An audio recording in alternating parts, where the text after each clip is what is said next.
Cuando Cristóbal Colón pensó que había encontrado la India en 1492, había alrededor de 600 tribus distintas repartidas por América del Norte, desde las partes superiores de Canadá hasta América Central. Algunas estimaciones sitúan la población total de indígenas norteamericanos entre 10 y 20 millones, lo que representa mucha diversidad y mucha gente tenía culturas, rituales y costumbres distintos, y muchos de los más interesantes giraban en torno al amor y el matrimonio, desde mujeres que establecían las reglas hasta practicar deportes para ganar corazones, pasando por figuras históricas famosas y sus amores perdidos o encontrados. Así es como eran el amor y el matrimonio para los nativos americanos. Gracias cortejo con flauta, la música siempre ha sido una buena manera de llegar al corazón de alguien. Una balada de amor decente. Puede hacer maravillas hacia tu objetivo de cortejar a la persona que tienes en el ojo. Ah, sí, y no fue diferente de cualquier tribu nativa americana. Las tribus de las llanuras en particular conocían la flauta, y los hombres a menudo usan los instrumentos para convencer a las mujeres de que serían una buena opción para el matrimonio. El ritual de cortejo con flauta es una práctica de cortejo tradicional que era utilizada por los pueblo Kiowa, una tribu nativa americana que históricamente vivió en las grandes llanuras del sur, en lo que hoy es Oklahoma, Texas y Nuevo México. El ritual también ha sido practicado por los comanches, los navajos y los sioux. El ritual involucra a un hombre tocando una flauta de madera para expresar sus sentimientos. A una mujer que le gusta, cuando los europeos introducen rifles y pólvora en las tribus nativas americanas, los cañones de las armas, a veces incluso, se reutilizaban para convertirlos en flautas de cortejo, una combinación improbable de amor y muerte. Durante el ritual del retrato, el hombre tocaba una serie de canciones en la flauta, cada una con un tema específico, lo que significa que algunas canciones podrían expresar el deseo del hombre de cortejar a la mujer, mientras que otras podrían transmitir su amor y devoción hacia ella. La mujer escucharía las canciones y respondería con su propia canción, ya sea aceptando o rechazando los avances del hombre. El ritual de cortejo con flauta era significativo, porque fue una forma importante para que los jóvenes encontraran parejas románticas y formaran familias. También fue una manera para que las personas se expresaran creativamente a través de la música y se conectaran con el mundo espiritual. No hay muchos ejemplos específicos de cortejo con flauta entre nativos americanos conocidos, pero uno que posiblemente sea cierto es durante el noviazgo entre un líder navajo llamado Manuelito y la hija de un prominente jefe navajo, Narbona Manulito, que vivió entre 1818 y 1893, era conocido por su resistencia contra las fuerzas españolas y estadounidenses en el suroeste, incluidas las guerras navajo. A mediados del siglo XIX, Manolito se inició en la década de 1830 luchando contra el ejército mexicano durante la invasión de las tierras navajos. Rápidamente ascendió de rango y se convirtió en un líder prominente entre su pueblo.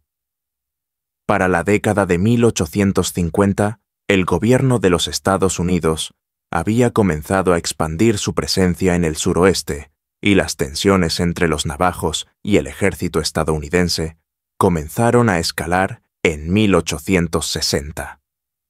Manuelito dirigió una incursión en un fuerte militar estadounidense en el territorio de Nuevo México que resultó en la muerte de varios soldados.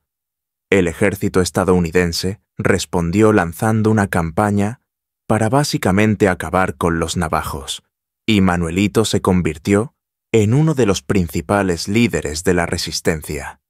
Durante los años siguientes, Manuelito y sus guerreros participaron en una serie de batallas con tropas estadounidenses, utilizando tácticas de ataque y fuga para destruir líneas de suministro y asaltar asentamientos en 1864, el ejército estadounidense lanzó una masiva campaña contra los navajos conocida como la Larga Caminata, Navajo Manuelito, y su pueblo se vieron obligados a rendirse y marcharon más de 300 millas hasta una reserva en el este de Nuevo México. Manolito pasó bastantes años viviendo en la reserva, pero esta vez continuó luchando más a través de la política. Que la pólvora en 1868 fue uno de los firmantes del Tratado de Boscardando, que permitió a los navajos regresar finalmente a su patria. Al inicio de todo esto, aunque fue su noviazgo con la hija de Narbona. Narbona era un jefe navajo, con quien Manuelito se había unido. Desde el principio, Manuelito aparentemente se sintió atraído por la hija del jefe, con quien comenzó a tocar su flauta. Manolito parece haber sido un buen flautista, y la hija de Narbona estuvo de acuerdo. A pesar de sus numerosos pretendientes, la hija de Narbona fue cortejada por el avión de Manolito y aceptó casarse él. Los dos se casaron en una ceremonia tradicional navajo, y se decía que su matrimonio había sido feliz hasta que te das cuenta de que más tarde se dice que Manuelito se casó con uno de sus sirvientes mexicanos contratados, una mujer llamada Juanita, más adelante en su vida Manuelito. Aparentemente era dueño de bastantes personas de toda la calificación que hizo tanto de los mexicanos como de otras tribus nativas americanas, como los Utes y los Hopi. La historia aquí se vuelve un poco turbia. Algunas fuentes dicen que la hija de Narbona también se llamaba Juanita, aunque probablemente no eran la misma persona. De cualquier manera, casarse con alguien de su propiedad es un poco menos romántico que cortejarlo con el dulce sonido de la música de flauta. Cherokee era un deporte que con seguridad cumplía ese propósito, pero también tenía un lado profundamente espiritual que era vital para mantener la paz dentro y entre las tribus. Cherokee Stickball, también conocido como Annie Jody o hermano pequeño de la guerra, es un juego tradicional de nativos americanos jugado por varios. En los estados del sudeste, incluidos los Cherokee, el juego se originó hace miles de años y se jugaba por diferentes razones, incluso como una forma de resolver conflictos entre tribus para honrar a su creador y como un ritual de cortejo en la cultura Cherokee. El stickball era visto como una forma para los hombres jóvenes. Para demostrar su coraje y habilidad a socios potenciales, el juego también se asoció con el sistema de creencias dualista Cherokee, que sostenía que el mundo estaba dividido en dos fuerzas. La fuerza roja, que representaba la destrucción y la agresión de la guerra, y la fuerza blanca que representaba la creación de la paz y la cooperación, básicamente, todas opuestas. Conceptos como guerra versus paz, pasivo versus activo, joven versus viejo, interno versus eterno, se representaron a través de la dualidad blanca y roja. Stickball fue visto como una encarnación de esta dualidad con los equipos opuestos, representando una de las dos fuerzas antes del juego. Los Cherokee tendrían un control total. Baile nocturno conocido como Saloli, en el que los prestidigitadores cantaron y bailaron hasta el amanecer durante el baile. Hombres y mujeres desempeñan diferentes roles. Los hombres cantan y bailan para transferir poder a su equipo, y las mujeres cantan y bailan para debilitar el poder del equipo contrario. El baile se consideraba un salario para preparar tanto a los jugadores como a la comunidad para el próximo juego, y para honrar a los espíritus que se creía que estaban presentes durante el juego. El objetivo era golpear una pelota hecha de piel de venado o rellena de pelo a través de una portería. Poste, usando un palo de madera, el juego se jugaba a menudo, a grandes distancias con equipos de diferentes aldeas o incluso diferentes tribus. Compitiendo entre sí, el juego podía ser bastante violento, y los jugadores usaban sus palos para golpearse entre sí para ganar posesión de la pelota. Pero el juego también tenía reglas estrictas, y era visto como una forma de resolver conflictos de manera pacífica. El stickball cherokee todavía se juega hoy en día en muchas comunidades cherokee como una forma de honrar a sus antepasados y preservar su cultura. Sigue sirviendo como símbolo de fuerza, atletismo y unidad. Sigue siendo una parte importante de las tradiciones de cortejo y emparejamiento. Cherokee, las mujeres a cargo, los Haudenosaunee, también conocidos como la Confederación Iroquesa, son una tribu nativa americana que vive en el noreste de América del Norte, principalmente en el actual estado de Nueva York. Para los Haudenosaunee, son las mujeres quienes.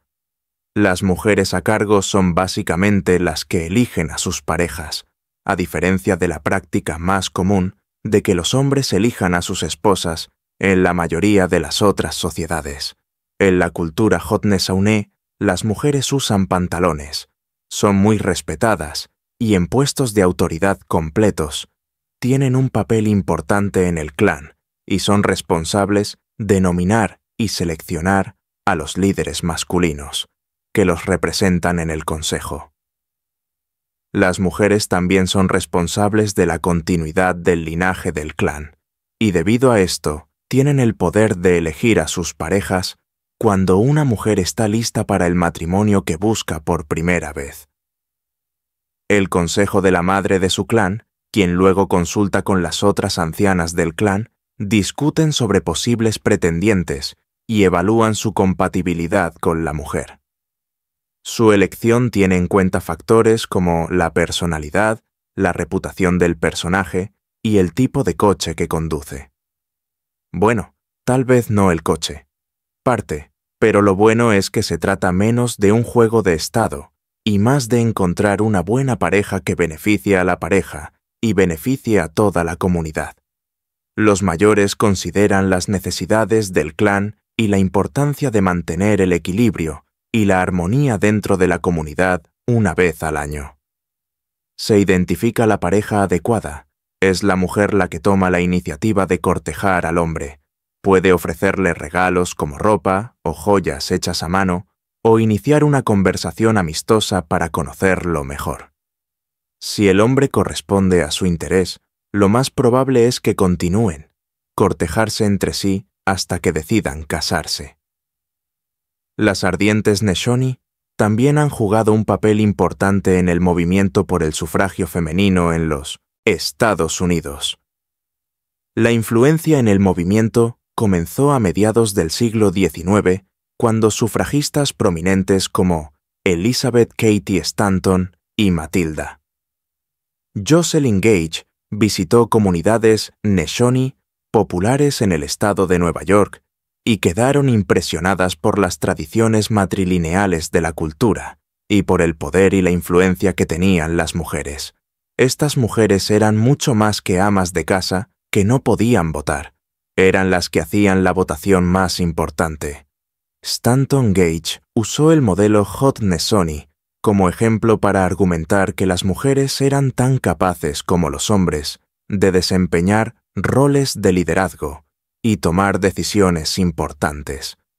También usó el modelo Haudenosaunee para criticar la estructura patriarcal de la sociedad estadounidense, argumentando que los derechos y liderazgos de las mujeres deberían ser reconocidos y apoyado. En 1920 se ratificó la 19ª enmienda a la Constitución de los Estados Unidos, otorgando a las mujeres el derecho al voto, y el Haudenosaunee jugó un papel importante en esa lucha. Música, El amor perdido de Jerónimo. Jerónimo fue uno de los nativos americanos más feroces del siglo XIX. Su vida fue marcado por la tragedia, pero a pesar de esto, se convirtió en un símbolo de resistencia contra las fuerzas estadounidenses y mexicanas que estaban invadiendo las tierras apaches del suroeste, y no se puede decir que la pérdida de su primera esposa fuera la fuerza impulsora detrás de sus batallas entre los mexicanos y los americanos. Jerónimo nació en 1829, en lo que hoy es Arizona, y creció en un mundo de conflicto, mientras las tribus apaches luchaban para proteger su tierra y su forma de vida, contra los colonizadores españoles, mexicanos y estadounidenses. Cuando era joven, Jerónimo se hizo conocido como un hábil cazador y guerrero, y fue elegido para liderar grupos de guerra contra tribus rivales en la década de 1850. Luchó contra el ejército mexicano en una serie de conflictos que se conocieron como las Guerras Apache. Fue durante este tiempo que se ganó una reputación por su valentía y astucia y se convirtió en un líder importante del pueblo apache. En la década de 1870, el gobierno de los Estados Unidos comenzó a expandirse hacia el oeste, y las tribus apaches se vieron obligadas a negociar tratados y renunciar a sus tierras, pero muchos apaches se negaron a aceptar estos términos y continuaron resistiendo. Jerónimo fue uno de los oponentes más vocales de los EU y dirigió una serie de campañas contra el ejército de los EU. Jerónimo fue creativo en su resistencia. Era conocido por sus tácticas rápidas de golpear y huir, y su capacidad para evadir la captura se convirtió en materia de leyenda. Era un maestro de la guerra de guerrillas y fue capaz de adaptarse al caos del campo de batalla, a pesar de estar superado en número y armas. Jerónimo y sus seguidores pudieron mantenerse fuertes. Hablemos de la búsqueda de Jerónimo contra los mexicanos y los estadounidenses, que probablemente fue impulsada por un evento trágico desde el principio de su vida.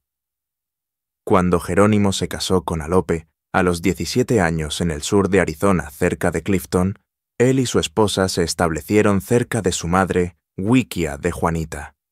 Alope era delgada y rubia, leal y obediente. Según Jerónimo, los dos habían estado en una relación por un tiempo, y estar casado con ella era la mayor alegría que le ofrecían. En 1846, la pareja se casó y se mudaron a una wikia hecha de pieles de búfalo. En el interior de su casa había lanzas, arcos y flechas, así como túnicas de osos y leones. Alope usó pinturas intrincadas hechas en piel de ante y golpes para decorar su hogar. Sus habilidades artísticas también se extendieron a las paredes de lienzo de Wikiup. En su autobiografía, Jerónimo se jactaba de lo maravillosa que era su esposa, Alope. Estaban extremadamente contentos y continuaron con las costumbres de sus antepasados. Alope dio a luz a 3 hijos para Jerónimo, en los primeros años de su matrimonio. Más tarde, cuando se le preguntó acerca de su familia, Jerónimo los describió como niños que jugaban, holgazaneaban y trabajaban. En 1851, Jerónimo, su esposa, sus hijos y su madre vivían en un campamento apache en el actual estado mexicano de Chihuahua. El 5 de marzo, más de 400 soldados mexicanos atacaron el campamento, acabando con la vida de todos los que pudieron, incluida la esposa de Jerónimo, sus 3 hijos y su madre. Jerónimo pudo escapar, pero el evento obviamente lo marcó. El ataque a Janos se convirtió en una de las principales motivaciones detrás de sus campañas contra los ejércitos mexicano y estadounidense.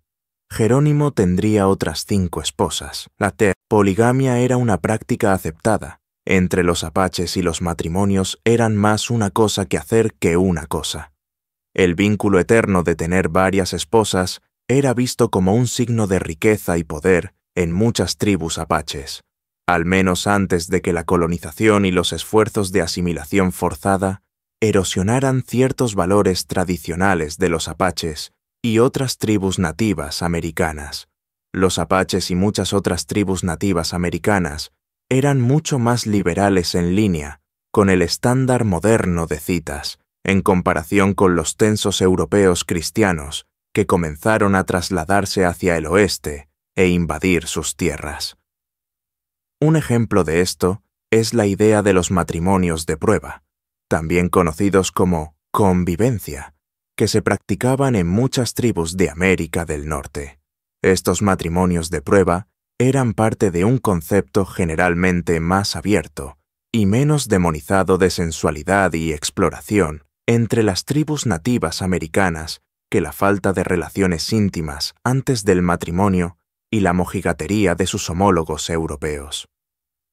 Las tribus de la Gran Cuenca en el oeste de los Estados Unidos, como los Shoshone, los Paiute y los Ute, practicaban matrimonios de prueba, reflejando una actitud más igualitaria hacia el noviazgo y el matrimonio.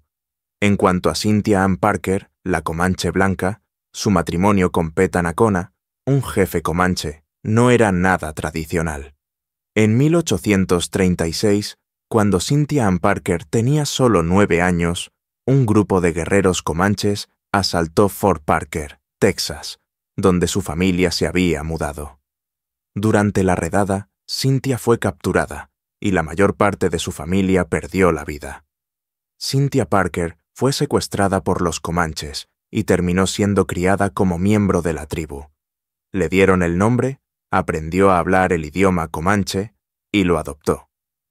Sus costumbres y forma de vida terminó casándose con un chico llamado Peta Nicona, uno de los jefes comanches más poderosos de la época. Ya había tenido algunas esposas, pero estaba tan enamorado de Cynthia Parker que al parecer nunca tomó otra. Era común en ese momento. Los hombres comanches tenían varias esposas, por lo que Cynthia Parker debe haber sido un verdadero partido. Lo más probable es que el matrimonio fuera arreglado por el padre de Peta Nicona, el jefe Iron Jacket, que era otro líder poderoso entre los comanches. En una ceremonia de boda tradicional, el hombre normalmente necesitaría demostrar su valía ante la familia de la mujer. Tal vez se intercambiarían regalos entre familias o el hombre demostraría lo bueno que era con la miel. Pero dado que Parker fue básicamente secuestrado, esa tradición probablemente podría irse por la ventana en algunos juegos sureños. El comanche incluyó el matrimonio.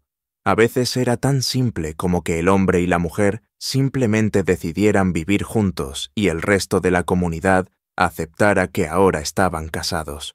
Sin embargo, todo salió mal. Cynthia Ann y Peta supuestamente tuvieron un matrimonio bastante feliz y tuvieron algunos hijos, incluido Quanah Parker, quien se convertiría en uno de los guerreros comanches más famosos de todos los tiempos. El matrimonio entre los dos podría verse como un símbolo importante de la unidad entre los comanches y los colonos blancos de Texas. Sin embargo, fue una unión controvertida, ya que algunos colonos blancos creen que Cynthia Ann Parker había sido robada de su familia y obligada a casarse, pero no parecía que Cynthia estuviera cautiva. Hubo varios intentos de rescatarla a lo largo de los años, pero aparentemente se negó a regresar con su familia. Finalmente, en 1860, un grupo de los Rangers de Texas descubrieron dónde estaba Van Neconus después de que atacaron Fort Parker nuevamente, una ciudad que por cierto había sido nombrada en honor a Cynthia y su familia. Después de huir de la ciudad, los Rangers finalmente descubrieron dónde estaban Nacona y su gente, y atacaron. Quanah fue asesinada tratando de escapar con Cynthia y sus hijos. Cynthia finalmente se reunió con su familia, pero después de 25 años de vida como comanche, no se reajustó bien a la cultura blanca. Se había convertido en una especie de celebridad y se le concedieron un montón de tierra otorgada por el gobierno de los Estados Unidos y le dieron un salario mensual, pero estaba destrozada por la muerte de su esposo. 2 de sus hijos terminarían muriendo mientras luchaban contra el ejército de los Y ella también murió unos años más tarde, a la edad de 45 años, luchando por reconciliar sus 2 identidades como una mujer blanca y un amor cautivo comanche en el Mississippi. Cierra los ojos e imagina viajando por el río Mississippi hace 1000 años. ¿Qué crees que verías?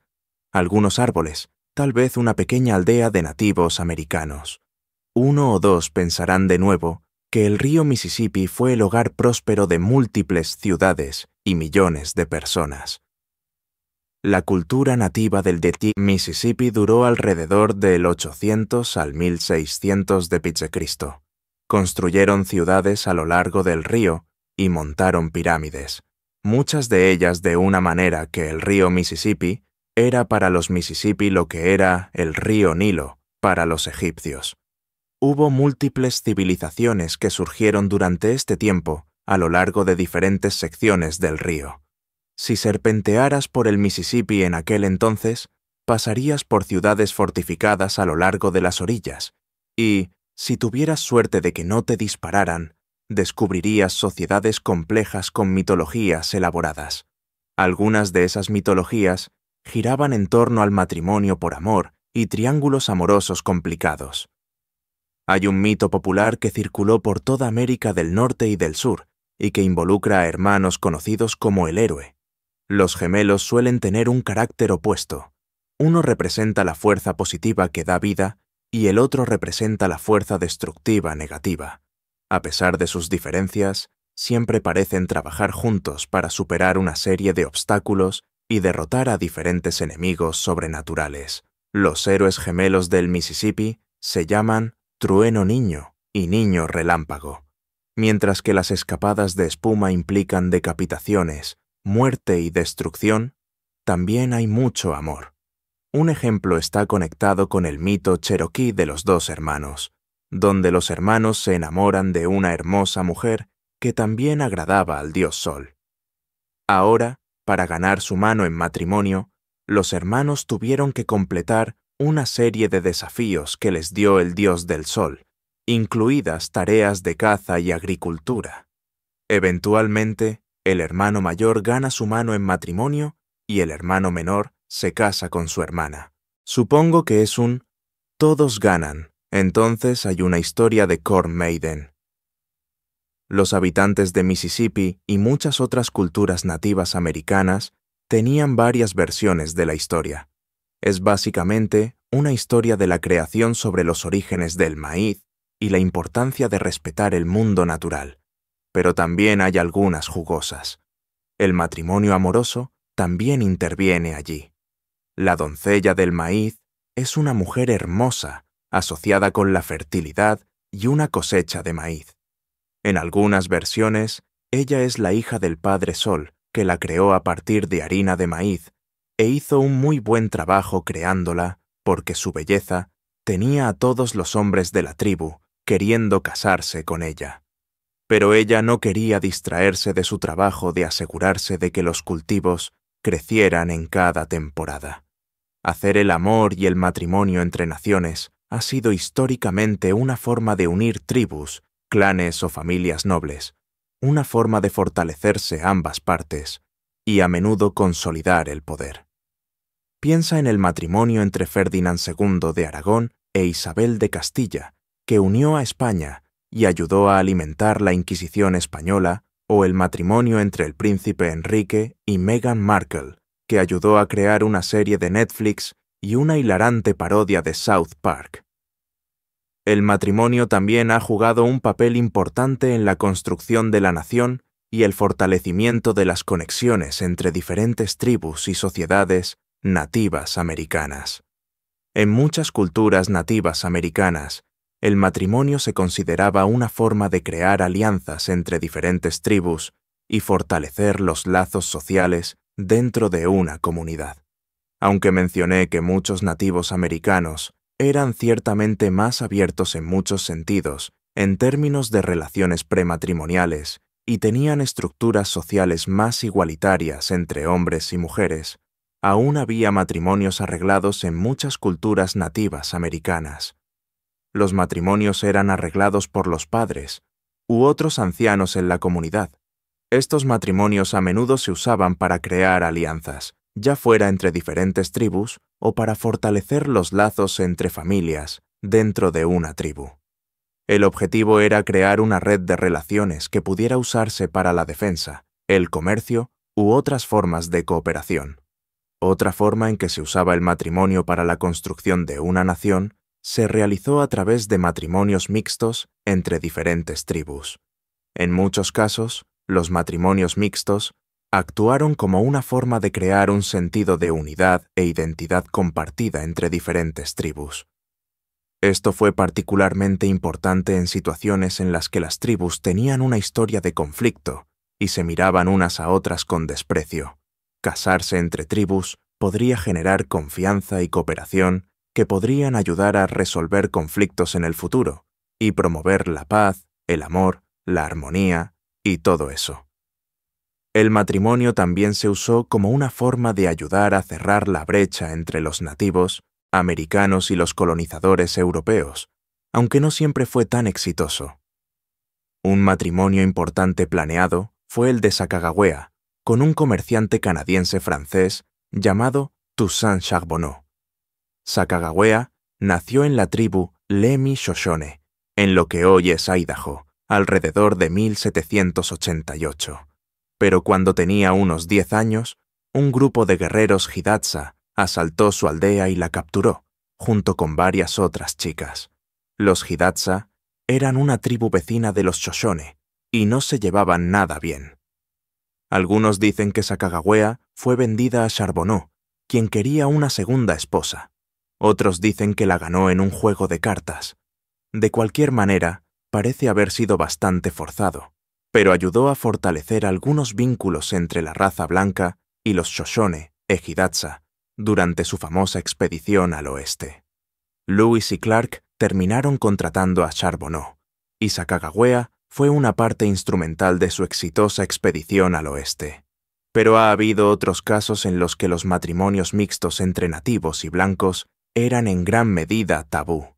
Un líder que trabajó muy duro para evitarlo fue un jefe cherokee llamado John Ross. Ahora podrías estar pensando, John Ross, eso no suena cherokee. Tienes razón. Ross nació de una madre cherokee y un padre escocés. A pesar de eso, y a pesar de casarse finalmente con una mujer blanca, Ross se oponía firmemente a los matrimonios mixtos entre mujeres cherokee y hombres no cherokee. En el momento en que la nación cherokee estaba en el proceso de modernización y tratando de establecerse como una nación soberana, una de las formas en que el liderazgo cherokee buscaba lograr esto era adoptando las costumbres de los colonos blancos y adoptando un sistema de propiedad privada y esclavitud. Esta adopción de la cultura blanca también incluyó el concepto de pureza racial y la creencia de que mezclar razas sería perjudicial para los cherokee. Ross trabajó duro para codificar estas ideas en ley. En 1839 firmó un proyecto de ley que restringía el matrimonio entre mujeres cherokee y hombres no cherokee. Todo se basó en la creencia de que los hombres no cherokee estaban aprovechándose de las mujeres cherokee al casarse por sus tierras y recursos. La ley establecía que cualquier hombre blanco que se casara con una mujer cherokee sería expulsado de la nación cherokee, y cualquier mujer cherokee que se casara con un hombre no cherokee perdería sus derechos de ciudadanía y sería expulsada de la nación. No solo estaba dirigido a hombres blancos, sino también a hombres afroamericanos y hombres de otras tribus nativas americanas, no todos tan justos en amor y matrimonio. Afortunadamente, la ley no duró mucho y fue derogada en 1866. ¿Qué más quieres saber sobre el amor y el matrimonio en la cultura nativa americana? Háznoslo saber en los comentarios. Y no olvides darle me gusta y suscribirte para conocer más historia loca.